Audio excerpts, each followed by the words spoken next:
अस्सलाम वालेकुम जी, मैं ज़ीशान अजीज हूँ और इस वक्त मैं मौजूद हूँ शेरा कोट। ये हम लोग रावी की तरफ जा रहे थे तो मैंने ये देखा है, मेरा कैमरा मैन आपको दिखाया कि ये सारे जो लोग हैं ये बाहर चारपाइयों के ऊपर जो है वो अपना सामान लेकर आ गए हैं। और ये एक आबादी है, शेरा कोट का इलाका है, 100 फुटी रोड है, ये सारी खाली करा ली गई है। ये मेरे साथ यहाँ के जो रिहायशी हैं वो मौजूद हैं। जी अस्सलाम वालेकुम। जी वालेकुम अस्सलाम। क्या नाम है भाई? वकास अली सर। वकास भाई, ये मैं पीछे से देखता आ रहा हूँ कि सारे लोग जो हैं वो खवातीन भी चारपाइयां लेके ये मेन रोड के ऊपर आ गए हैं, ये क्या हुआ है? ये सर उन्होंने हमें ऐलान किया है, मस्जिदों में भी हुआ है, उसके बाद फौज भी आई है, ठीक है, बंद भी टूट गया। उन्होंने हमें वर्ड कर दिया जी इधर से इलाका खाली कर दो, तो ये सारा इलाका समझे, ये सारा इलाका खाली हो गया। पूरे इलाके का क्या नाम है? ये 100 फुट रोड है सर। 100 फुट रोड है ये सारा, और ये शेरा कोट का इलाका है।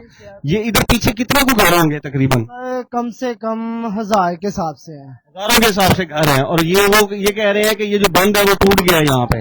इधर से सर एक ही रास्ता है, वो ये नीचे से जाता है। टोटल जितनी भी वादी का रास्ता है समझे, इधर से लाखों के हिसाब से वादी है, तो इधर रास्ता एक ही है। तो आप यहाँ के रिहायशी हैं या वैसे ही बैठे हैं? आपका घर किधर है? ये पास ही मेरा घर है। अच्छा, आपका घर इधर ही है। जी, आपको मैं बता रहा था कि अभी हमने आपको पार्क व्यू सिटी के हालात भी बताए थे कि वहां पर भी पानी जो है वो अंदर आ चुका है।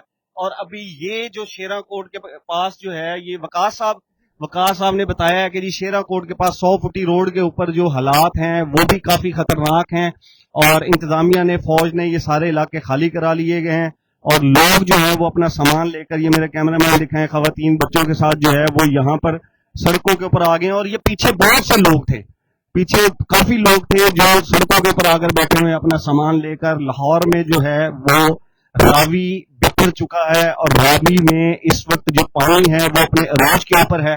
पार्क व्यू सिटी के बारे में भी आपको दिखाया, वहां पर भी पानी अंदर आ चुका था चौथे गोल चक्कर तक। और अब हम रावी की तरफ जा रहे हैं, वहां में भी जो उसके हालात हैं उसके बारे में भी आपको आगाह करते रहेंगे। उर्दू पॉइंट के साथ रहिएगा।